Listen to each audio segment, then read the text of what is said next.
220년 3월 15일 조조 천재인가 잔혹한 학살자인가? 그의 모든 것. 220년 3월 15일 후한 말기의 패권을 장악했던 조조는 낙양에서 숨을 거두었습니다. 한 시대를 풍미했던 난세의 영웅이자 간웅으로 불린 그의 생애는 중국 역사에서 가장 논란이 많았던 이야기 중 하나입니다. 그는 단순한 군벌이 아닌 천하를 삼키려 한 정치가였으며 동시에 냉혹한 학살자이기도 했습니다.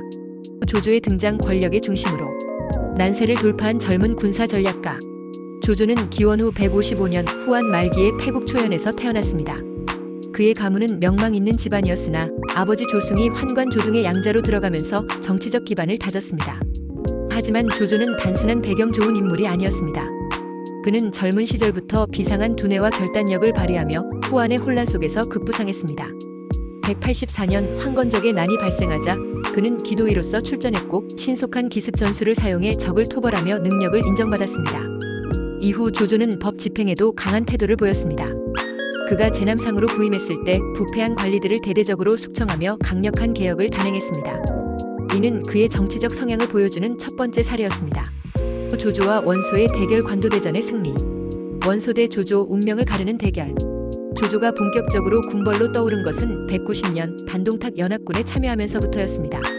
하지만 그가 진정한 패자로 자리 잡은 것은 200년 관도대전에서 원소와 대결하면서였습니다. 당시 원소는 막강한 병력과 자원을 보유하고 있었고 조조의 군대는 그에 비해 열세였습니다. 그러나 조조는 정보전과 심리전을 활용하여 원소의 허점을 찌르는 전략을 구사했습니다. 원소군 내부의 갈등을 이용해 심리적 혼란을 유도. 기만전술을 사용해 원소군의 보급로를 차단. 전격적인 오소기습 작전으로 원소의 군량을 불태움. 이 전투에서 조조는 적은 병력으로 원소를 완전히 격파하며 북중국의 패권을 장악하는 데 성공했습니다. 이는 그의 군사적 천재성이 가장 극적으로 드러난 순간이었습니다. 조조의 잔혹함과 인간적인 면모.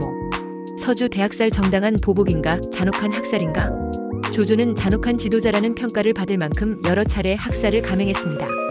그 중에서도 193년 서주 대학살은 조조의 생애에서 가장 논란이 많은 사건 중 하나입니다. 당시 조조의 아버지 조숭이 서주의 군벌 도겸 세력에게 살해당했습니다. 이에 분노한 조조는 복수를 명분으로 서주를 침공했지만 단순한 복수를 넘어 민간인까지 무차별적으로 도륙했습니다. 수십만 명의 백성 학살, 마을을 불태우고 식량을 없애며 초토화, 유아와 여성까지 희생된 극단적 전쟁 방식. 그러나 조조는 이 사건을 후회했다고도 전해집니다. 후일 그는 분노는 대의를 망친다며 감정을 앞세운 복수가 전략적으로 손실이었다고 인정했습니다. 하지만 이는 그의 성격을 드러내는 중요한 사례였습니다. 감정적인 순간에는 이성을 잃을 수도 있는 인간적인 면모를 보여준 것입니다. 적벽대전 패배의 시작. 208년 조조는 마침내 중국 남부를 정복하기 위해 강남의 유비와 송권 연합군을 공격했습니다. 하지만 적벽대전에서 그는 처참한 패배를 겪습니다. 강을 건너던 군대가 전염병으로 대거 감염. 주유와 제갈량의 화공작전에 의해 전선이 불타버림. 퇴로 차단으로 인해 조조군의 붕괴. 이 전투에서 조조는 천하 통일의 꿈을 현실로 만들지 못하고 후퇴해야 했습니다.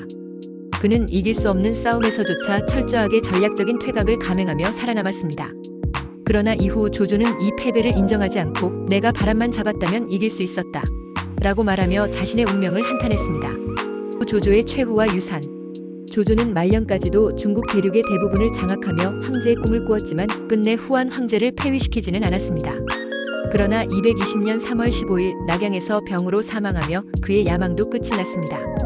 그의 유언은 단순했습니다. 나를 소박하게 묻어라. 나는 부귀영화를 탐하지 않는다. 그러나 그의 아들 조비는 아버지의 뜻과 달리 후한을 멸망시키고 위나라를 세우며 황제의 길을 걷게 됩니다. 조조는 어떤 인물이었는가? 조조는 시대를 초월한 정치적 천재이자 냉혹한 독재자였습니다. 그는 자신만의 논리로 세상을 다스렸고 냉철한 판단과 전략으로 시대를 장악했습니다.